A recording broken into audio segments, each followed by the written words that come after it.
Tudo bem? Aqui é o professor João quem fala. Estou aqui para apresentar para vocês um pouco mais ainda sobre o Renascimento, explicando aquele PowerPoint que eu já tinha disponibilizado para vocês lá no Classroom. Vou trazer algumas outras informações. Eu sei que essa pandemia torna as coisas mais difíceis, a comunicação entre a gente, e eu espero que vocês aproveitem a aula e eu espero que vocês gostem. Então, vamos lá!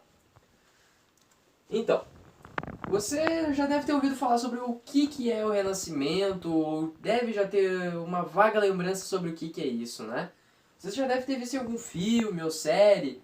E eu botei como exemplo aqui um personagem muito icônico, que é o Ezio Auditore. Ele é um italiano que nasceu na época do renascentismo, e ele faz parte de um jogo chamado Assassin's Creed, que inclusive ele conhece alguns artistas, e principalmente um deles, que é um anatomista, matemático, engenheiro, inventor. Esse cara é um crânio, é o Leonardo da Vinci, nosso amigo Léo, que está aqui à nossa esquerda. Ele mesmo fez esse autorretrato dele em 1512 na frente de um espelho. Bom, adiante.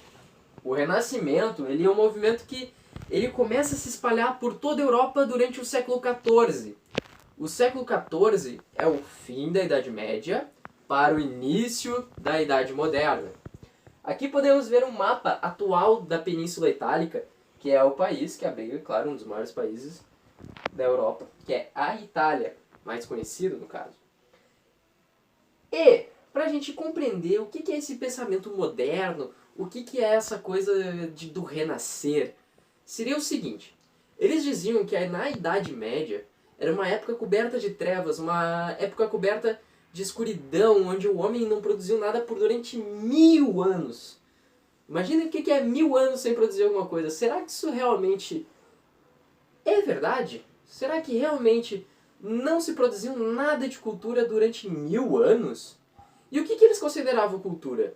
Os homens renascentistas, eles se baseavam nos princípios greco-romanos, ou seja, a filosofia clássica. E não por isso, claro, eles absorveram muito disso, porque na Península Itálica abrigou um dos maiores impérios, né? Que é o Império Romano.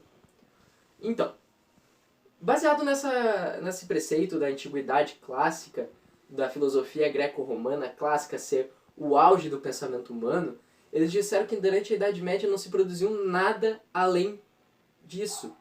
Que a gente retrocedeu, a gente parou no tempo. E que estes homens ditos modernos, como Francesco Petrarca, foi um dos primeiros homens a trazer esse pensamento clássico de volta.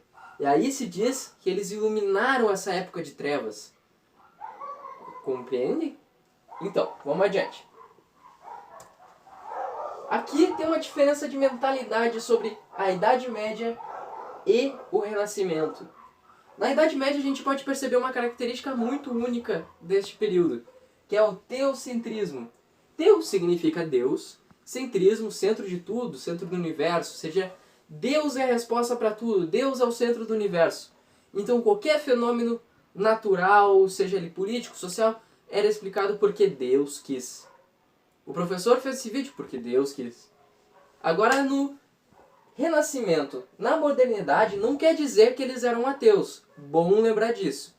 Quer dizer que eles pensam com a razão a maneira de como o ambiente, o homem, as relações sociais, políticas, culturais, filosóficas acontecem de uma maneira vinda do homem.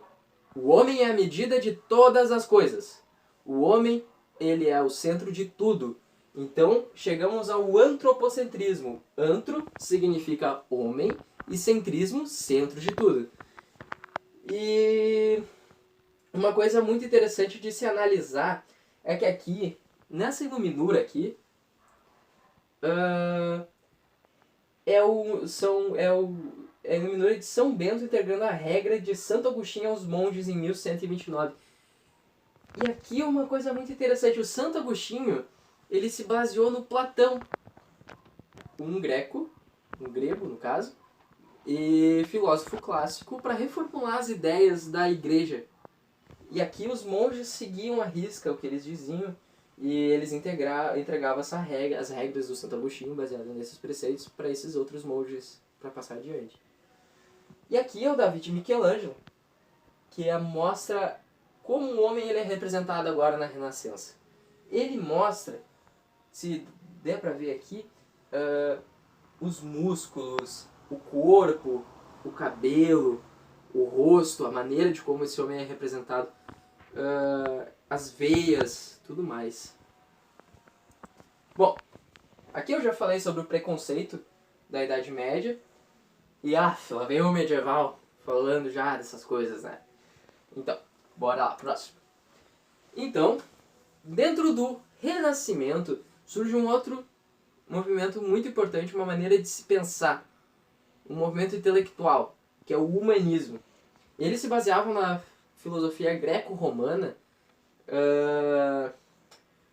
para explicar que o homem é a valorização individual do homem como um ser pensante e livre, né?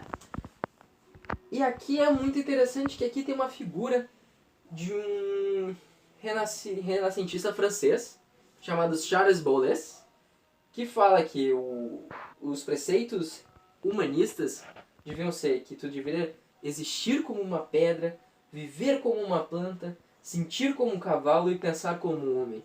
Esse cara era bem intenso, né? Vamos lá. E como é que se difundiu essas ideias da Itália para a Europa toda? Como é que isso aconteceu? Bom, tem duas explicações que dão embasamento para isso.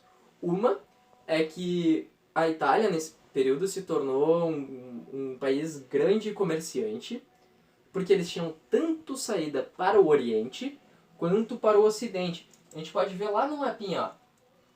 Aqui podemos ver a saída para o Ocidente e podemos ver a saída para o Oriente. Então, investindo em navegações, surgiu os burgueses também. Esses burgueses investiam muito e saía muita coisa de dentro da Itália e também chegava muita coisa para dentro da Itália. Então, o grande difusor disso foi Johannes Gutenberg, porque ele foi o inventor da prensa de caracteres móveis. Essa prensa de caracteres móveis permitia que eles pudessem imprimir livros em tempo recorde. Inimaginável!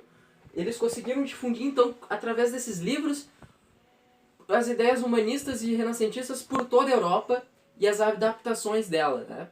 Então, aqui a gente pode ver a prensa de caracteres móveis, é uma gravura. E também aqui tem uma imagenzinha do nosso amigo Gutenberg. Ele, então, foi o inventor da imprensa. Então, pessoal, eu acho que foi isso. Espero que vocês tenham gostado dessa aula. Espero que vocês tenham um ótimo dia, bons estudos e até a próxima. Muito obrigado!